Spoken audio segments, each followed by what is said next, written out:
Personal Jesus, How Music Shapes Our Souls, sets out to explore the relationship between religion and popular music.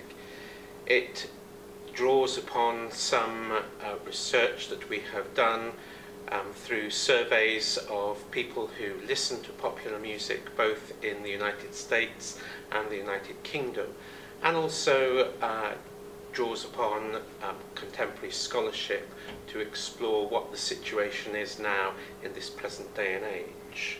We look at various different aspects, how popular music affects the body, what the context of being in the marketplace does to both popular music and also to Christianity and religious faith.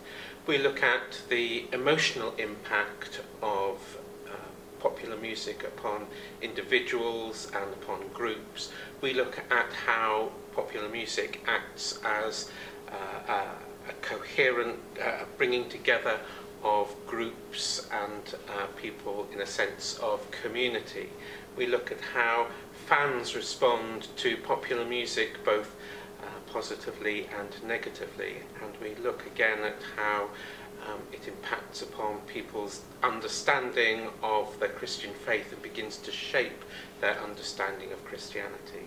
So why does popular music matter to theology? Because so many people, young and old, actually listen to popular music. And that means it's an important part of everybody's everyday lives, and so Christians are listening to pop music in exactly the same way as many other citizens in the West. And what we can learn in theology is that the way popular music works, not just through its lyrics, which can be either good or bad, but via the sound, is that people are brought into what we are calling an affective space. That means it has an emotional impact on people. People respond emotionally, first and foremost, to the music they're listening to. And then within that space that's created around the music they listen to, important things happen. Yes, they're enjoying it, but actually in practice many people do many more things than just enjoy the sound. There's a strong physical response that people have, so it affects how people use and think about their bodies and the way they're using their bodies in life. They enjoy enjoy listening to music with other people at concerts or amongst groups of friends. And above all, at its best, popular music, like many other forms of music, can give people an uplifting, and often it's called transcendent experience. Clearly, as soon as people start using the word transcendence, then they're talking about not just an emotional response, but getting in touch with some kind of dimension of life that's beyond their immediate day-to-day material existence. And so in that way, popular music participates in the way in which people find, discover, explore meaning in life. Affective space is a term that Vaughn and I have come up with, in which we try and understand what's going on around people's activities in the way they consume popular culture and interact with the arts. In the case of music, affective space means that people have an emotional response to music, and that's the way in which music works primarily. It gets you in the gut first before you start thinking about it or working out what music is actually doing to you.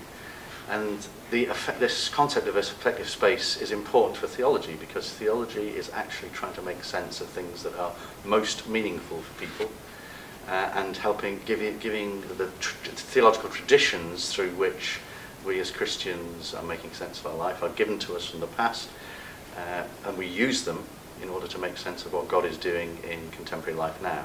And so our contention is that it's precisely in this affective space, which is created for us by all sorts of artistic and popular cultural activities, and obviously including religious activities too, but it's in this affective space where Christians are doing their meaning making and processing what happens to them through arts and culture. And it's important that Christians don't just see this as happening in worship or in relation to explicitly religious activities. So what we're trying to say is this affective space happens in relation to so much in life where we have emotional responses and do meaningful things around the artistic and aesthetic experiences that we have in response to cultural and artistic life.